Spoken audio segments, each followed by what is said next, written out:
So I wanted to speak with you about Mula Bandha, and I want to try and give you some sense of the depth of the practices that are called Mula Bandha, and there are many practices that go by that name, and sort of a sense of the depth not only of the practices but of what you're working with in doing those practices, so that hopefully it will sort of enrich your understanding of why we're doing some of the movement patterns that we're doing, such as the sort of rolling actions of the spine that we explored last night, why it's important to direct your attention through certain patterns as you move and breathe, or sort of what kind of potency those particular techniques can bring to the practice, as well as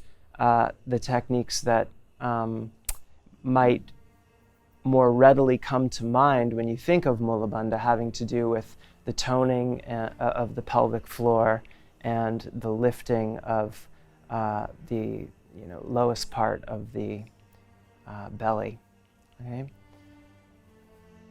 So I want to do a little bit of stage setting, just to sort of remind you of some things that you certainly already know, but that it will be helpful for us to sort of have before us as we consider what these techniques are all about. So the experience that sort of conditions our interest in yoga is an experience that is so tremendous and so overwhelming, so incomprehensible that we really have no memory of it whatsoever. And that is the event of our birth, the first deep trauma that we all suffer in coming into the world is one in which we go from a state of a certain state of completeness or fullness, if you like, in which all of our nourishment and support is coming from something that seems not to be separate from us at all, right? In which we really have no sense of ourselves as separate beings. And then on that fateful day, we're pushed through the birth canal out into the light of the world and into a world of edges, into a world of distances, of separation, where we have to navigate other beings, some of which are quite threatening or at least uncertain, in order to get the nourishment and support that we need for our most basic survival. Yeah? So, we when we come out of the womb, we sort of feel as if our first instinctual movement is to crawl up the belly of the mother and to cling to the body of the mother, which is like the womb turned inside out. And it's as if we cling to the outer edges of the mother and to the body of the mother. And that sort of basic gesture of trying to be reabsorbed, re-immersed, re-embraced by that sort of motherly nourishment is, from one perspective, the most important condition of our natural and even our spiritual lives. Okay, so we find ourselves in some sense in that moment of coming into these separate bodies, and as consciousness slowly becomes, our consciousness becomes aware of itself as being, in some sense occupying these individual bodies. We have a really sort of narrow, contracted spectrum of desires, right? The things that we desire have very little to do with other beings. We talked a little bit about this morning, right? Our desires are quite naturally extremely self-centered and self-focused on our own sort of immediate needs and wants, right? And the mother, of course, is the sort of, focal point of most of those desires, as the one who gives nourishment, the one who gives support, the one who protects. And so there's this constant reaching and clinging to the mother. And through a process of, natural psychological development, our desires, of course, expand, and they start to countenance the needs of others, right? Very slowly and surely. And yet we still feel this basic sense of estrangement from the feminine principle. This basic sense of estrangement from the principal source of our being, right?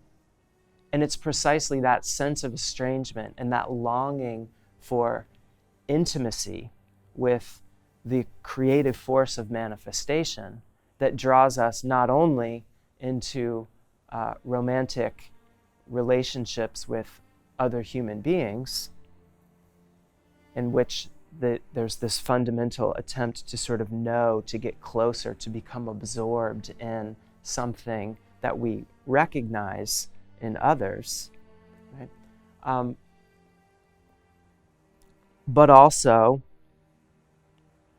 this sense of longing conditions the spiritual life, the sense of estrangement, the sense of wanting to be closer to the sources of our being. It's precisely that sense, that sort of unrequited desire that spiritual practices are supposed to help us come to terms with, right? Okay.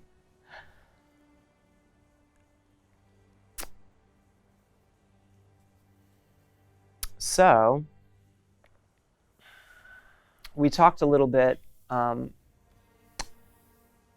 yesterday about a particular conception of what our embodied being is actually like, that comes from Kashmir Shaivism, from tantric traditions, and so from the traditions that have a very heavy, even essential influence on the Hatha yoga practices and the practice of Ashtanga vinyasa. And just to sort of remind you of what the basic elements of that picture were, there's a sort of six-fold scheme of the different, let's say, the different levels or spheres of our being, right? And the outermost sphere is called Vastu, and it consists mainly of the things that are, in the most ordinary sense, external to us, right? But that we identify with or associate with, that we think of as being ours. So it's, your Vastu is your stuff, right? And your material stuff, your phone, your clothes, your yoga mat, right? But then also your relationships with other beings, right? Familial relationships, relationships of friendship, your statuses and your roles in society. All of those things make up your Vastu, right? And then there's the sphere of Deha, which is the sphere of the flesh, the sphere of the physical body, the sphere of the body insofar as it's studied by biological science, right? The sphere that gets hungry and that is vulnerable to injury and for which death is imminent, right? That's Deha. And then moving one sphere inward, we have the sphere of Chitta, which is the sphere of our thoughts and emotions, right? The sphere, like all the stuff you're thinking about, all your mental images are in this sphere, all of your imaginings, right? All of your ideas, right? All of your vikalpas are in this sphere, and your vikalpas are the sort of structures of thought that help you navigate reality, right? And they really give structure to your sense of reality. They're like your paradigms of thought, right? The way that you see the world, the way that you see things, right? And an important splinter of yoga is to work with your vikalpas to try and make them more refined and to make them more sort of porous, right? So that the creative forces that emanate from the very deepest source of your being can flow through them more openly, more fluidly, so that you have a more supple mind, right? And to have a supple mind is absolutely essential to your ability to do yoga, yeah? So in some sense, what we're doing now is we're going to try and sort of massage our vikalpas a little bit about yoga and about what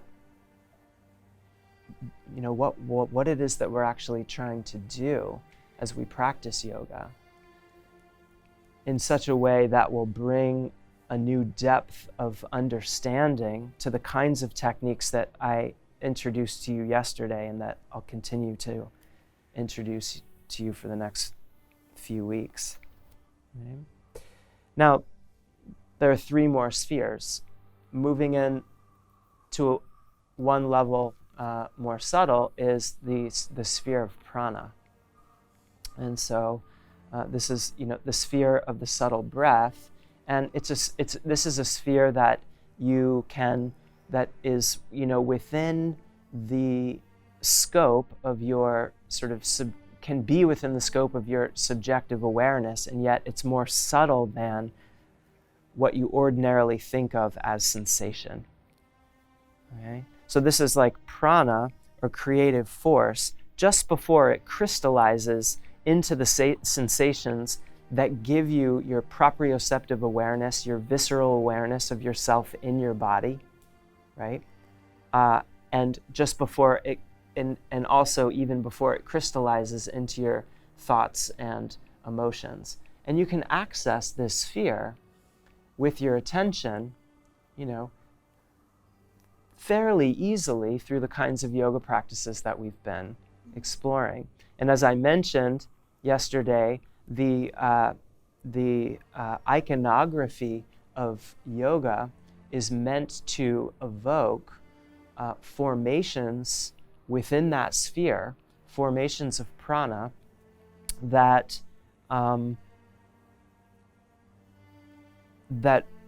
one is likely to find when one allows one's attention to be held steady within that realm. Okay? So you have the spires coming up from the top of the head, the wings of Garuda reaching out from the kidneys, the serpent's hood of Patanjali reaching up over his head, forming that acoustic shell, the coiled tail of the serpent, and the multiplicity of limbs, of arms and limbs, and perhaps even of heads, maybe even of eyes. All of these things can become part of your subjective awareness of yourself, right? Even within the sphere of a sort of dualistic experience of your own being, right? Situated within a particular space, okay? And yet, those formations spill out over the projected confines of the physical body, right? Okay. So moving one layer in from there, we simply have the emptiness into which those forms disappear, the emptiness into which thoughts and emotions disappear when we let them go, the emptiness into which sensations, did I say appear? I meant disappear when apana dissolves them and brings them back into their ground. But where does that energy go when apana dissolves thought forms and forms of sensation, well, they disappear into the void, but they move back to what these traditions tell us is an even more fundamental level of our being. And this is the level of our being out of which the primitive forces that make us who we are pulsate, emanate, flow, right?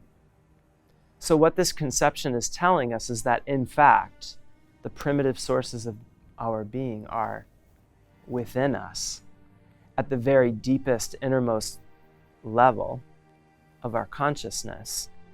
Those sources are there, and they're gently pulsating, and those pulsations are creating, through their subtle movements, all of the various objects of our experience, all of our sensations, all of our thoughts, our emotions. They're creating our momentary experience at all times. Okay? So it's through those gentle pulsations even that those gentle pulsations actually orchestrate the movement of our breath. The oscillation of inhaling and exhaling is a reflection of this deeper pulsation of creative energy. And it just is the pulsation of the feminine principle creating the space of consciousness. Yeah. And at that level of our being, consciousness just is the space in which that creative principle is unfolding. Right? So they're mutually dependent, right? They're conceptually, logically even dependent, but more importantly, they're organically and naturally interdependent. And the yoga the yoga traditions are telling us that we don't have to look outside of ourselves, right, to conceptions of higher beings, right, that we're estranged from and that we'll never,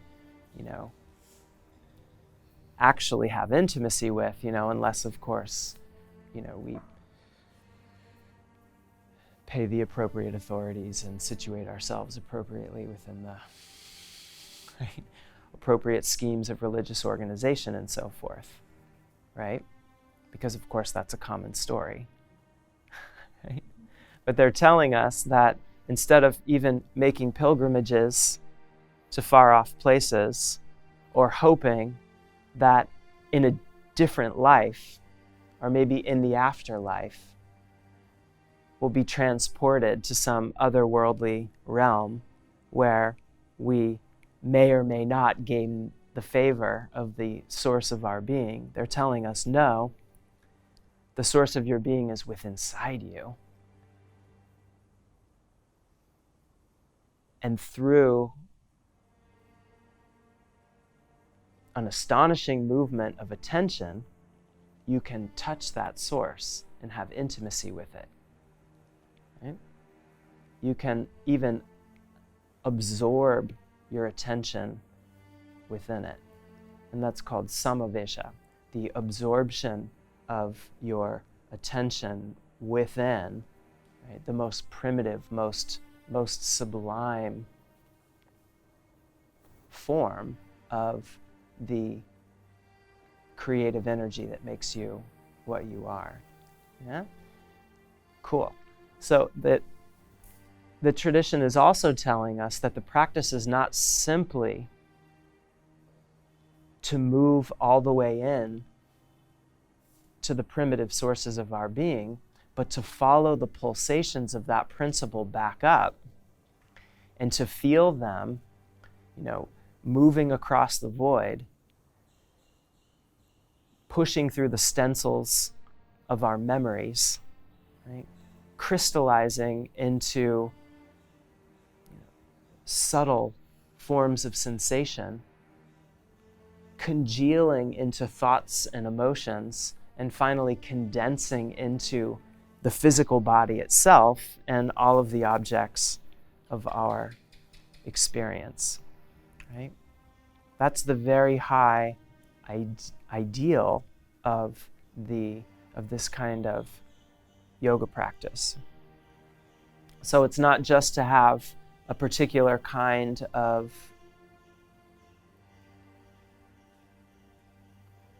a particular experience of detachment from the world in which one retreats into the innermost depths of one's being, right? And becomes and sort of, bathes in the inner light, right? That's essential. And even more essential, and perhaps in some ways more difficult or requiring even more practice, is to feel the way that light is shining back up from the depths, right? And throwing the entire phenomenal world into relief, right? Because it's through that movement back out that one comes to recognize the sublime nature of the present moment, right? And of other beings, and of sight and sound, right? So that's the way that one comes to deeply appreciate the sublime nature of the ordinary. Okay? So this is the basic story about what the yoga can do for us. And of course you can see from that story how it is an answer to that problem of estrangement from the source, right? And it's the most brilliant, most beautiful kind of answer. It's the best possible news, If you come to yoga from that sense of estrangement, and surely you must, I don't know why else you would come. But you come to yoga from that sense of estrangement, and then the yoga is promising that you can overcome this estrangement by actually recognizing that the sources of your being are within you, and that they are generously, selflessly, spontaneously gifting to you every moment of your sensory experience. Right? Because through that recognition, you start to participate in something that's absolutely divine, which is a sort of play. This is the play of Shiva and Shakti. It's the divine revelry of consciousness in its own creative powers, right? And the idea is that when your attention can flow fluidly between these different levels of your consciousness, both in and out at the same time, right? Then you're feeling your own being as an immediate unfoldment of those very creative powers. Right? So there's no sense of estrangement. There's no sense of separation. And no sense of separation then also from other beings, because other beings are then seen and understood to be immediate reflections of that same sublime power, right? And that insight only comes in a moment when the various knots the sort of psychical tangles that condition your ordinary experience are suddenly unraveled, right? Suddenly unraveled, even to the extent that you no longer see other beings as being, in some sense, existentially estranged from you. But you see, that even if there's a certain kind of distance between the surface of this body and the other, you see it all as part of one seamless, etheric manifestation.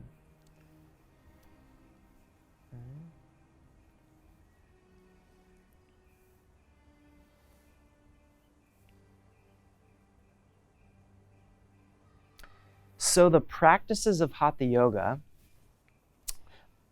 let me back up. I mentioned to you, I think yesterday, that that Hatha yoga itself doesn't have a whole. The Hatha tradition is not a philosophically rich tradition at all. It adds hardly anything to the philosophy of yoga. The philosophy that it rests on comes from a number of different sources, some tantric, some Vedic, all of them, of course, looking back to the Sankhya philosophy. That's sort of quite possibly the oldest living philosophy in the world that informs yoga, Buddhism, Jainism, so many other spiritual traditions. But the Hatha yoga is really about practice, right? Hatha yoga is a sort of distillation and then an elaboration of practices that are coming out of the tantric tradition that work specifically with the body, right? And also with sound, with vibration, right? In order to help us access these more fundamental layers of our being. Okay? That's what the practices are for. Okay? So they make us more supple in a certain sense, so that our attention can move more easily between these different spheres of our being. Okay? So now let me start another point, and then I'll bring this back. Don't worry. But as a matter of fact, at a certain stage of your embryological development, between about the second and the third week, what will eventually become your body as you know it is basically comprised of two fluid-filled sacs. Okay? And in contemporary embryology, these two sacs are called the amnion and the yolk sac. Okay? And they're kind of stuck together, floating in the primordial waters. Okay? And something really remarkable happens right about this time. I think it's around day 17, I think. Embryology is not my specialty, but I think it's around day 7, sometime between 17 and 19. But something really remarkable happens, which is that right along the interface of these two fluid-filled sacs, a shaft of soft tissue, a seam, if you like, starts to develop. And it doesn't develop all at once. It develops from a single point that's sort of at a point where these two sacs are just barely touching, and it continues all the way up along the interface of those two sacs, and then stops. And then it vaginates. It hollows out, right? From the top back down to the bottom. Okay? And the formation of that initial seam is called the primitive streak, which is a super cool name. If you're starting a punk band, you might consider it.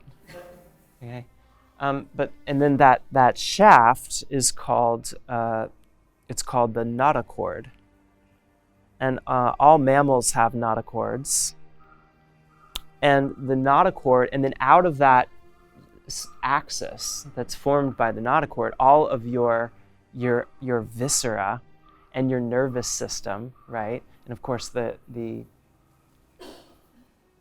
heart and everything that comes to make up your physical body unfolds in a very elaborate and mind-boggling way out of that central line. Okay? And what was the very upper terminus of that notochord becomes basically your soft palate. Right? And the bottom of the notochord, that place out of which that creative energy originally started to unfold around those two sacs, becomes your pelvic floor. Okay?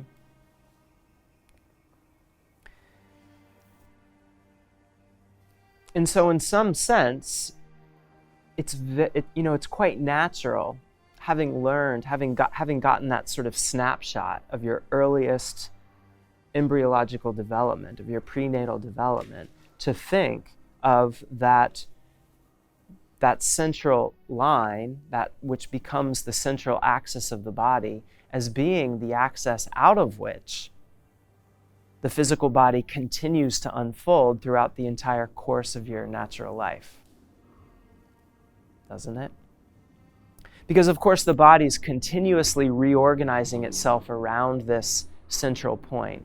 There's a continuous movement of creative manifestation, right, that has some kind of deep, cellular and developmental, psychological, even sort of intelligence that governs the natural development of your being on so many different levels, right? And the basic idea that I'm presenting to you is that it is an upward and outward moving force, and that it has its seed point at the center of the pelvic floor. And in the tantric traditions and in Hatha Yoga, of course, the conception of the physical body, of the subtle body, is almost always centers around this basic idea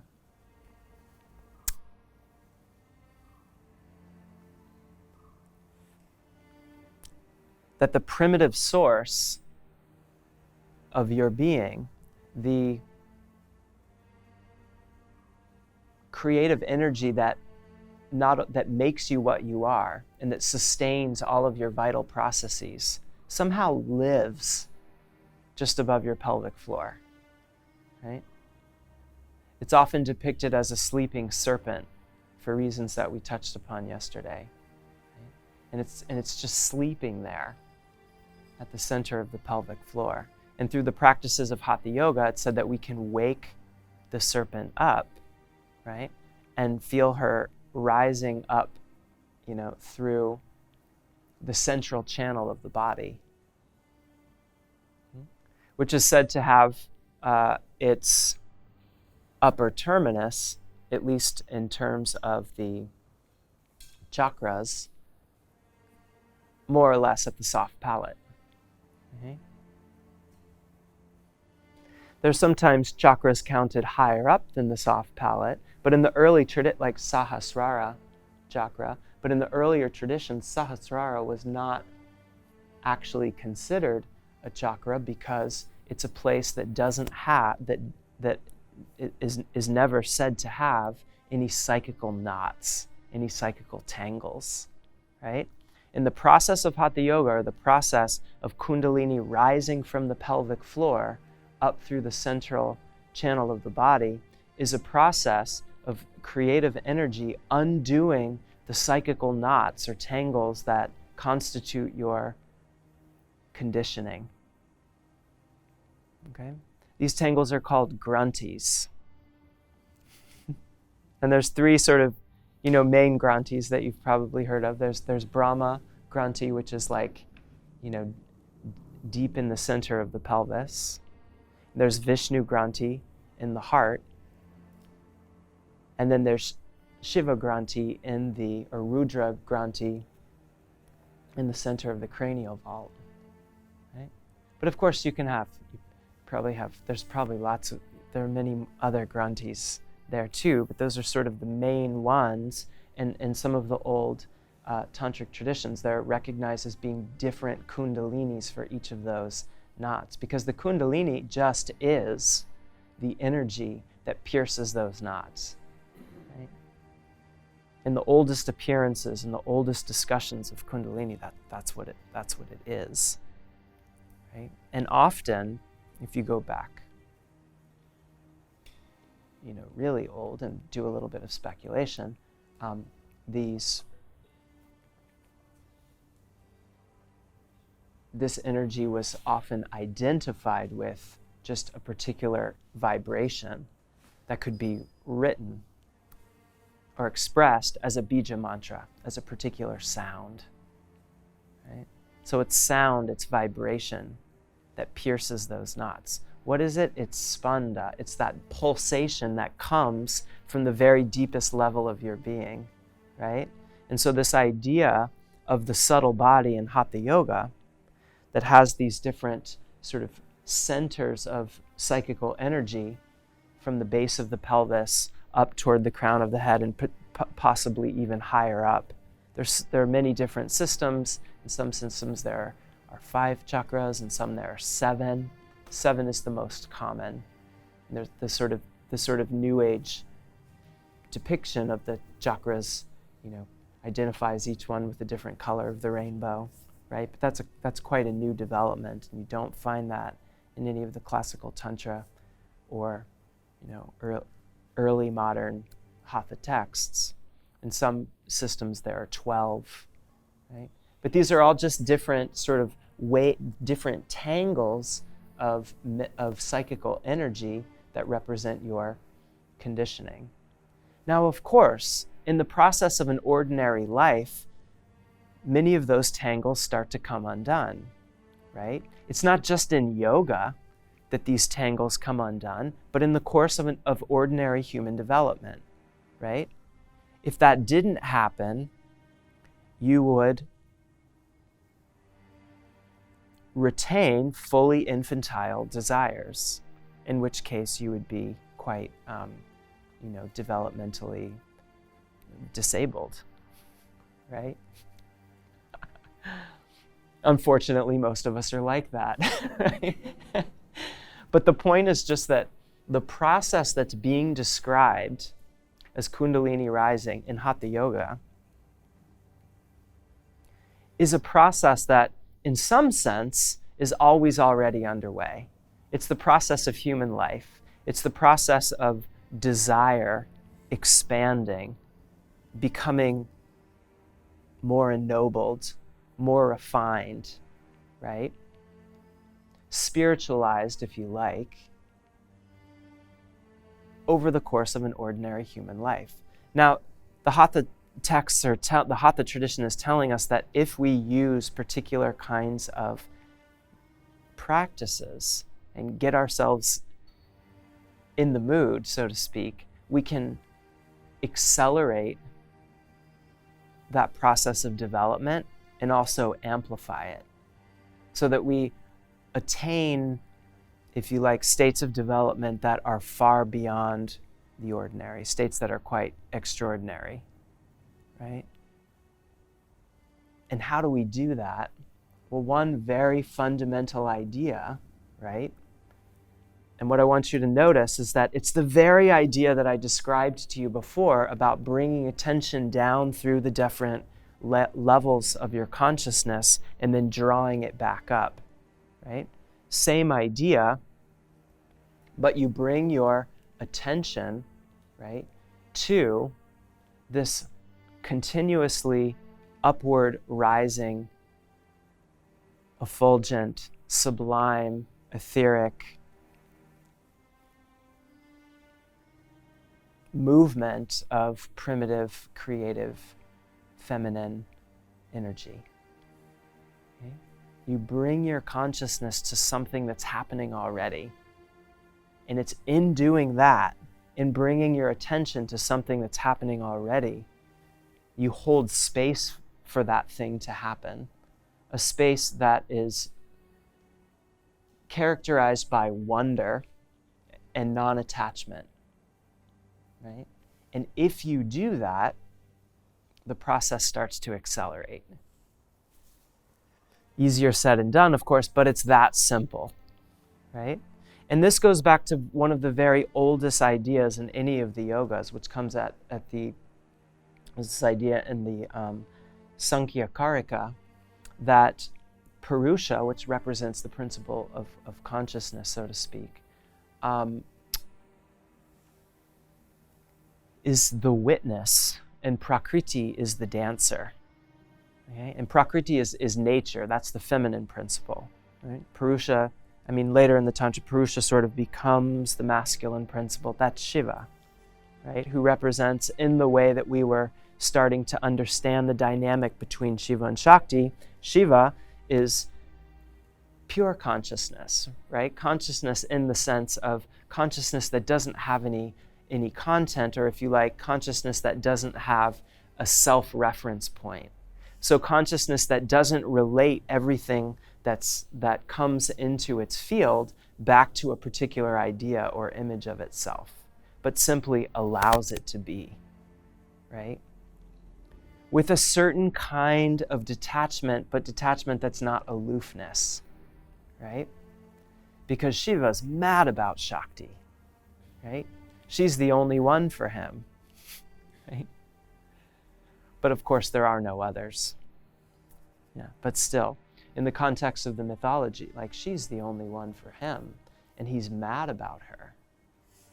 And when she's estranged from him, she is not inspired to fully unfold her creative powers. So when he goes off to the mountains to meditate, she just reclines in her bath. Kundalini sleeps, right? Until you bring your awareness to her, right? Until you realize that the movements of your own breath, the beating of your own heart, the turning of your thoughts, the slow, gradual shifts in mood and energy and hunger and so forth that you experience continuously in your waking life are all immediate emanations of that very same creative power. Right? But she's doing it in her sleep, man, right? She's making you breathe and making your heart and making the way that your mind is turning. She's doing all that in her sleep. The idea is just then that that her potential for creative manifestation is mostly unrealized. And it's by bringing consciousness to her presence and holding a space of compassionate awareness, but of fully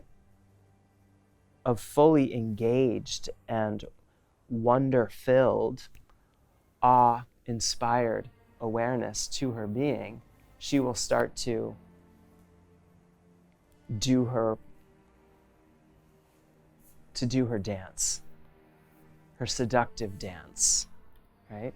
And her dance draws consciousness into it, so that there becomes an intimacy between consciousness and an intimacy between your attention and the more primitive, the more subtle, the more essential movements of that creative principle. And that just is attention moving into the deeper levels of your being. Okay? So we're trying to access these more subtle manifestations of the creative principle. How do we do it? Right? Well, it's kind of simple in a way. The idea is simple. Well, emulate it. Okay? Trace that movement with sensation from the pelvic floor to the soft palate. Right? Keep recreating that movement of Shakti from the pelvic floor to the crown of the head, right? So that you create a certain resonance in your experience of your body, right? A certain echo. And then your attention will sort of be drawn to that, so that even as you're moving around, as you're doing other things, moving through different vinyasas, coming and going, eating, right? Taking care of business, whatever, there's this sense in the background of your awareness there's that sort of echo of a certain movement from the center of the pelvis up to the soft palate, and perhaps a complementary opposing movement of release from the soft palate back down into the emptiness of the body.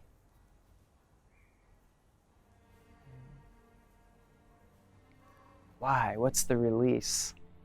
Oh, that's a big topic. But to say something briefly about it,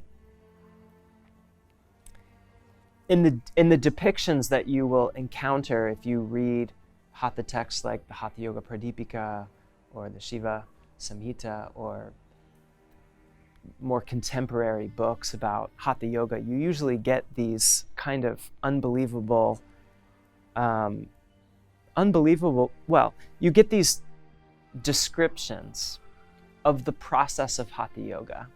And the story goes like this.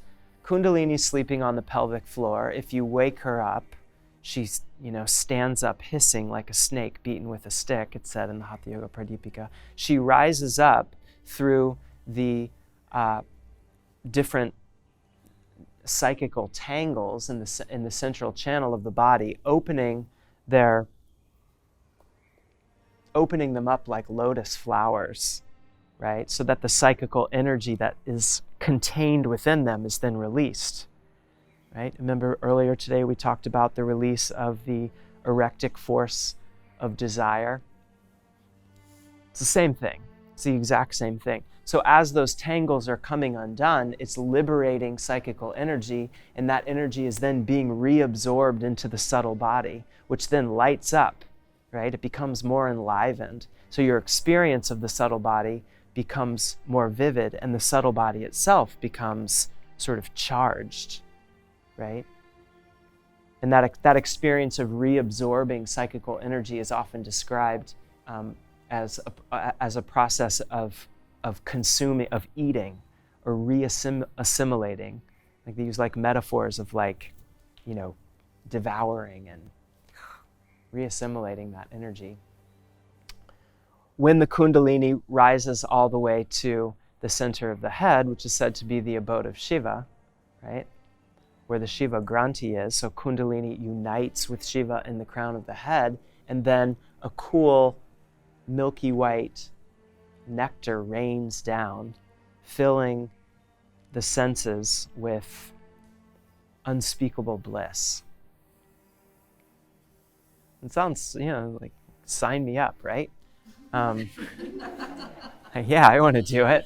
Yeah. But it's,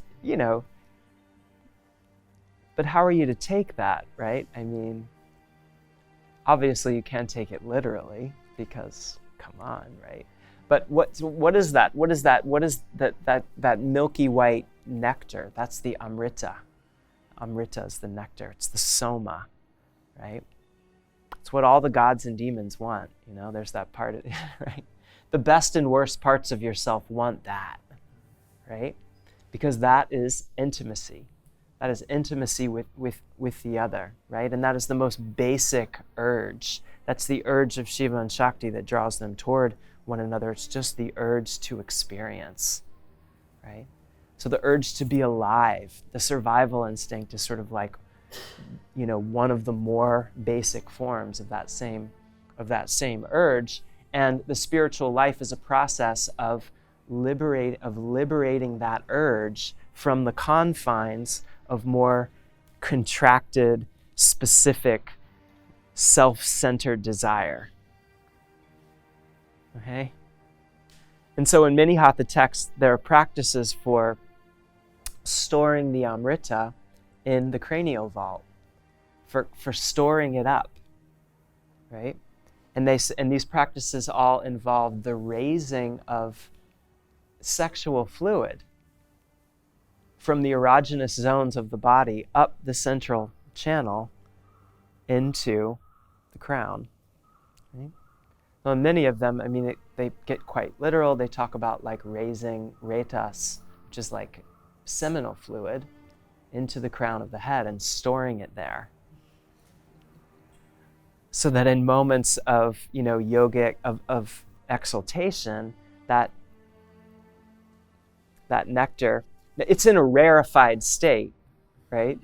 It's been sort of, it's been refined now. It's in a sort of subtle state, and when the Kundalini pierces through the Shiva Granthi, then it rains back down. But remembering the piece of mythology that I told you earlier about the burning of Kama, right? You can understand the metaphor, right? The yoga practice sublimates desire, right? So you take what is considered to be a very dangerous, very volatile, very powerful form of the desire for intimacy, which is the sexual urge, right? And you rarefy it somehow, right?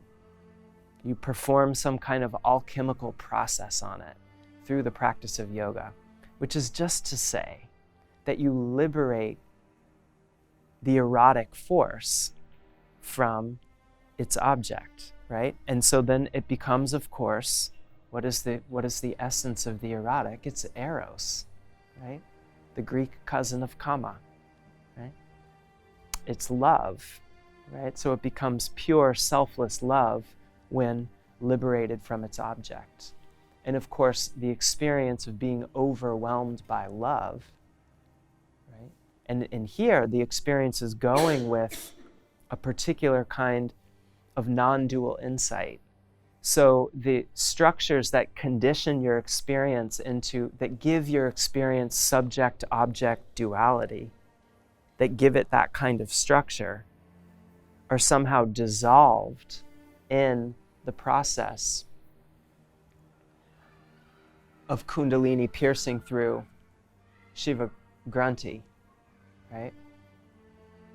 And so there's nothing else for your experience of that urge, that basic longing, which you never dispossess yourself of in this tradition, because that's Shakti, right?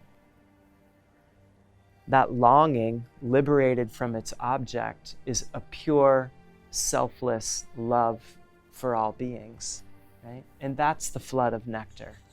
And the flood of nectar is the moment of being overwhelmed by real compassion that turns on an insight into the continuous nature of all beings. It's really beautiful.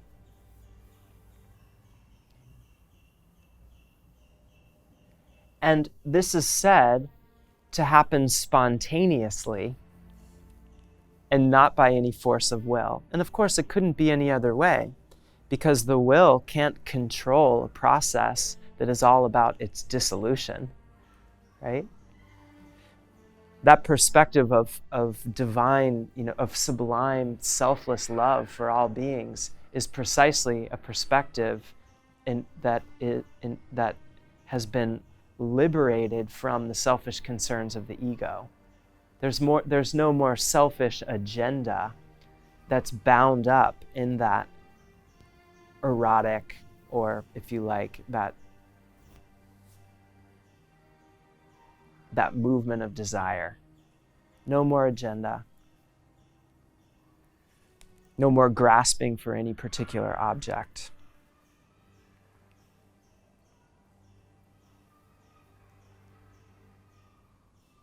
It's simply then a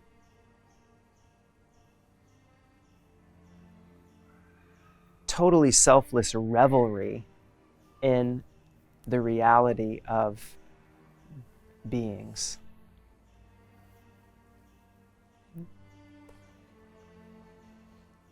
So, Mula Bandha, what does that have to do with squeezing your pelvic floor?